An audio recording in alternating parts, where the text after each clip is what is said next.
하나님 말씀 신약 성경 요한계시록 22장입니다. 계시록 22장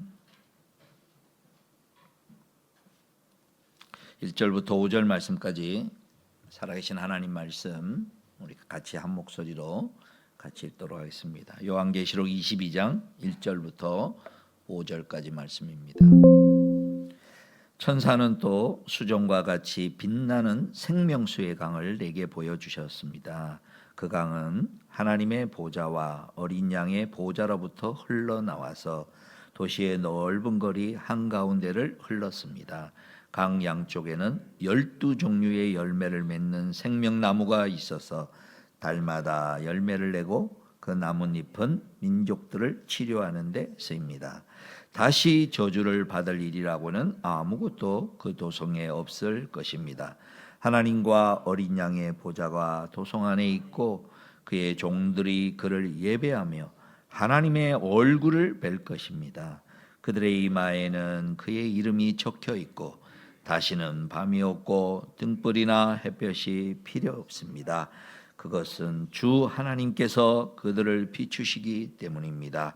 그들은 영원무궁하도록 다스릴 것입니다. 아멘. 인류의 소망에 대하여, 우리의 개인의 소망에 대하여, 역사의 완성에 대하여서 지금 계시록은 아주 선명하고 분명하게 우리에게 가르쳐주고 있습니다. 그것이 이루어진 상태를 이렇게 묘사를 합니다.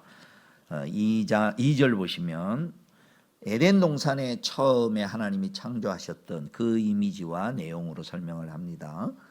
에덴 동산에 처음 창조하셨을 때는 동산 중앙에 생명나무가 한 그루가 있고 그 옆에 선악을 알게 하는 나무의 실과가 이렇게 두 개가 있었는데 오늘 여기를 보니까 생명나무가 한 그루가 아니라 그냥 풍성하게 쫙 있는 거예요. 거기 보시면 강 양쪽에는 12종류의 열매를 맺는 생명나무가 있어. 그러니까 12이라고 표현한 건 12달을 이제 설명을 계속된다는 거예요. 쉽게 얘기하면은 그 생명나무가 있는데 그 생명나무를 얘기하면서 생명나무 잎을 설명하면서 그것의 목적이 뭐냐면 이렇게 얘기합니다. 달마다 열매를 내고 그 나뭇잎은 민족들을 치료하는 데 쓰입니다. 이렇게 되어 있습니다. 그러니까 치료의 완성이라는 거예요. 회복의 완성이라는 거예요. 그 회복이 되고 나면 어떻게 되느냐? 그 다음 9절 이어지는 거예요. 다시는 저주받는 일이라고는 없습니다. 저주라는 거는 쉽게 말해 대가거든요. 저주라는 게 막 저주를 퍼붓는다 그 뜻이 아니에요. 성경이 얘기할 때는 우리는 막 악한 사람이 악한 의도를 가지고 막 저주를 퍼붓는 걸 저주라 그러는데 그게 아니고 마땅히 받아야 할 대가가 저주예요. 그러니까 인생의 죽음은 왜 왔느냐? 죽음의 냄새가 뭐 왔느냐? 죽음에 속한 모든 것들은 어디서 왔느냐? 죄의 싹슨 사망인 거예요. 그러면 뭐냐?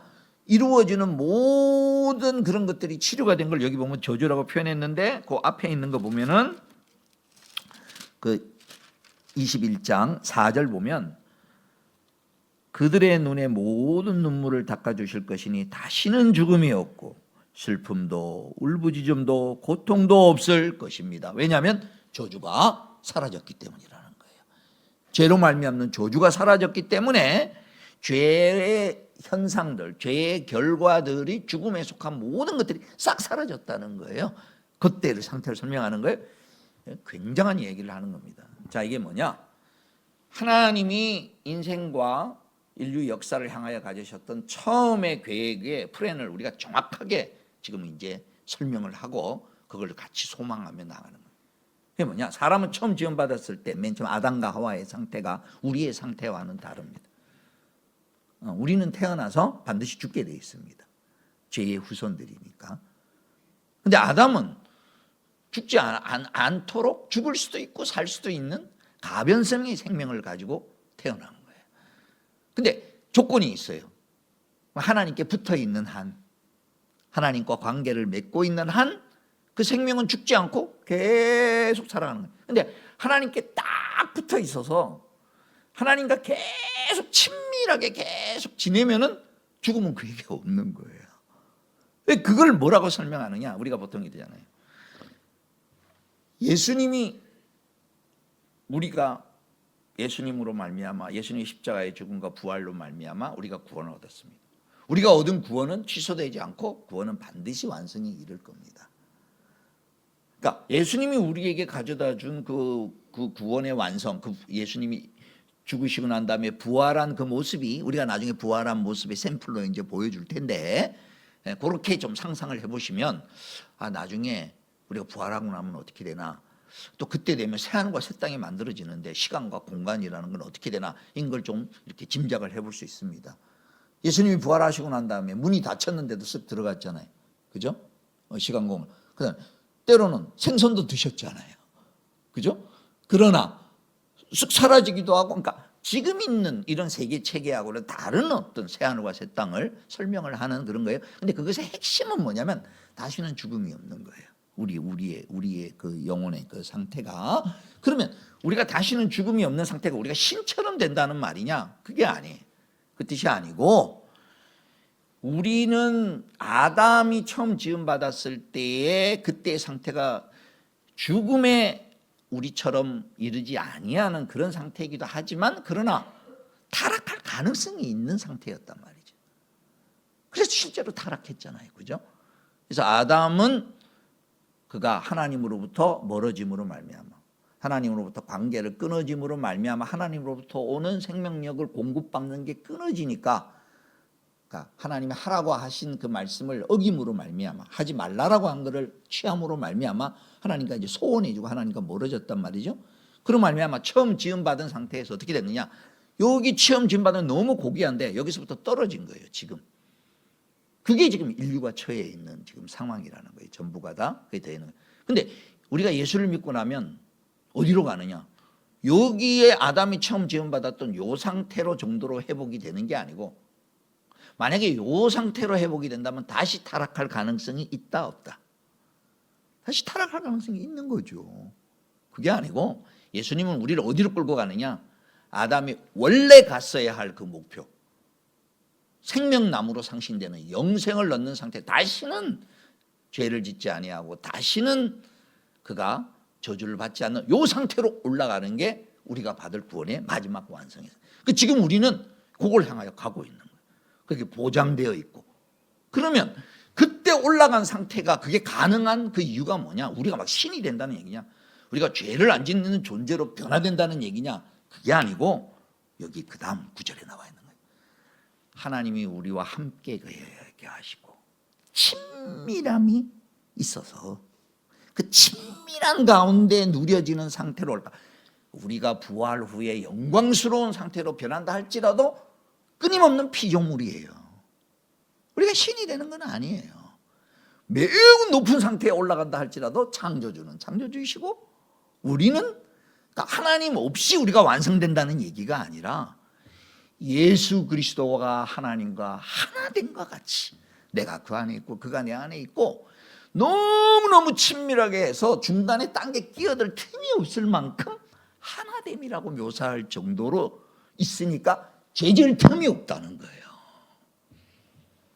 부부가 친밀하게 지내면 제3자가 들어올 틈이 없습니다. 근데 이게 소원해지면요, 이게 들어올 틈이, 연약함이 생기는 거예요. 신앙생활이란 그렇습니다. 우리 자신이 영적으로 충만해져 가지고 기쁨이 충만한 상태가 아니고 내가 하나님과 친밀하게 지내는 거예요. 그러니까 내 영적인 상태가 깔아앉는 가장 중요한 이유는 뭐냐, 내가 깔아앉아서가 아니라 하나님과 친밀하게 지내는 것이 소원해지니까 내 영혼이 깔아앉는다는 거예요.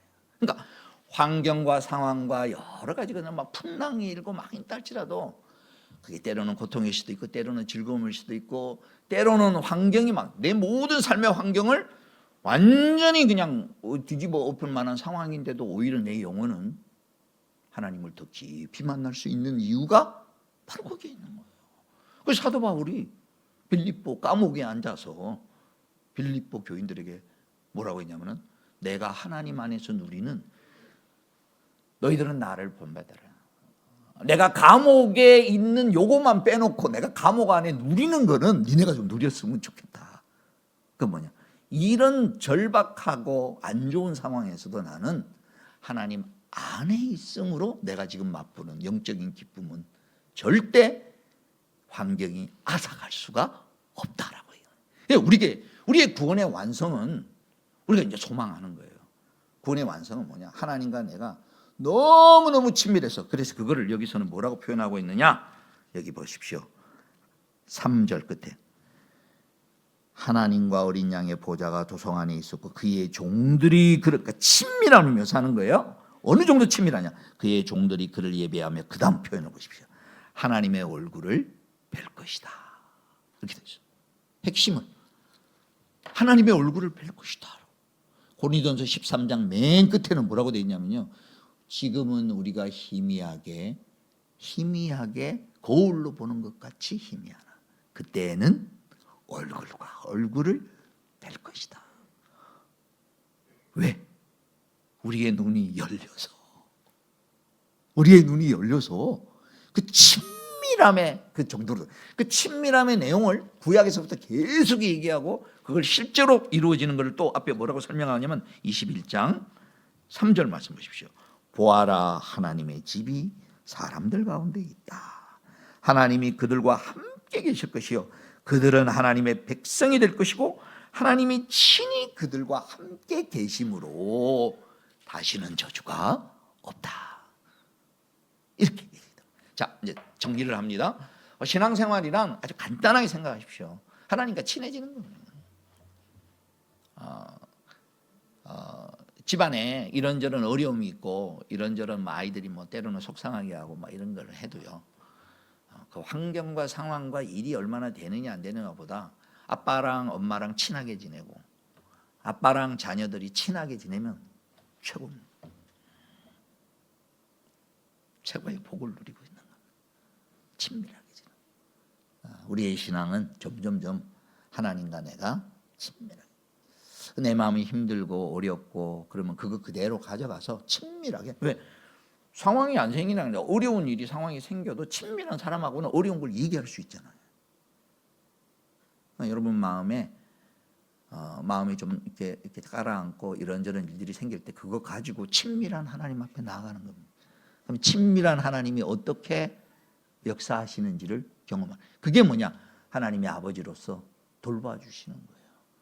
그리고 이상하게 친밀한 관계에 있기 때문에 그 친밀함이 내가 나누고 신뢰하고 함으로써 내가 다시 힘을 얻는 거예요. 그래서 영적인 가족으로서 가정에서 집에 힘을 얻듯이 그 친밀함이 점점 이루어진 게 너무 좋아서 이 땅을 떠날 때 이렇게 고백하는 겁니다. 그분을 생각만 해도 좋거늘 그 얼굴 배울 때야 얼마나 더 좋으리라. 내가 자다가 눈 뜨고 깨서 주의 얼굴을 뵙겠습니다. 이게 우리의 마지막 소망이고, 이건 세상이 앗아갈 수 없고 죽음도 앗아갈 수 없고.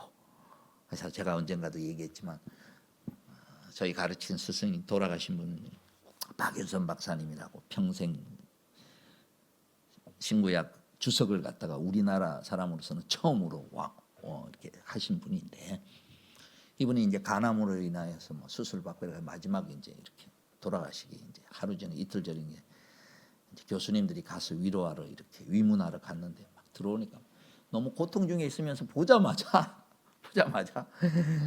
자기 제자 교수님들한테 목사님들 그러니까 좋은 일이 있나 그랬더니 몸은 아픈데 뭐라고 했냐면 자기가 평생에 주석을 이제 쓰면서 뭐가 있냐면 내 영혼아 하나님을 찬양하라, 내 속에 있는 것들아 다 하나님을 찬양하라. 이 시편의 구절이 있잖아요. 그 내 속에 있는 게 뭐냐면 정확하게 설명한 창자예요. 창자. 내 창자가 찬양하라. 그 성경 구절. 그걸 자기가 지금 경험했다는 거예요. 이 양반은 돌아가시면서까지 성경 그 구절이 영혼이 깊은 것이 하나님을 찬양하나 보다 이 정도 했는데 그게 아니라 진짜 자기 오장육부가 하나님을 찬양하는 것을 막 느끼면서 그냥 하나님 주신 마지막 축복인 것 같아요. 그러면서 돌아가셨어요. 오늘 저와 여러분의 하나님 안에 누리는 그 충만함은 세상에 앗아갈 수 없는데, 다시는 죄를 범하지 않는 수준으로 우리가 올라가는 게 아니라 죄가 들어올 틈이 없을 정도로 하나님과 하나 되어 나가는, 그 하나님과 하나됨이 지금 이제 연결되어 나가.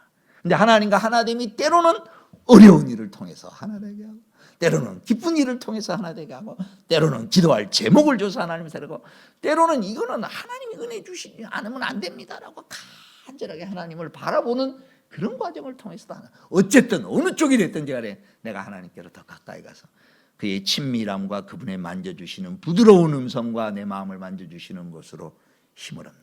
그래서 오늘 하나님의 집이 너와 함께 가는, 친히 그분이 우리의 아버지가 되어서 우리를 돌보시는 이러한 영혼의 은혜가 있기를 소망하고, 이게 완성이 되는 게 다시는 틈이 없는, 세상이 들어올 틈도 없고 마귀가 들어올 틈도 없고 하나님과 나 사이에는 간극이 1도 없는 이런 영광스러운 상태에 이르기를 소망하며 나아가는 저와 여러분이 되기를 주님의 이름으로 축원합니다. 기도하겠습니다. 오늘 주신 말씀 생각하면서 하나님 감사합니다.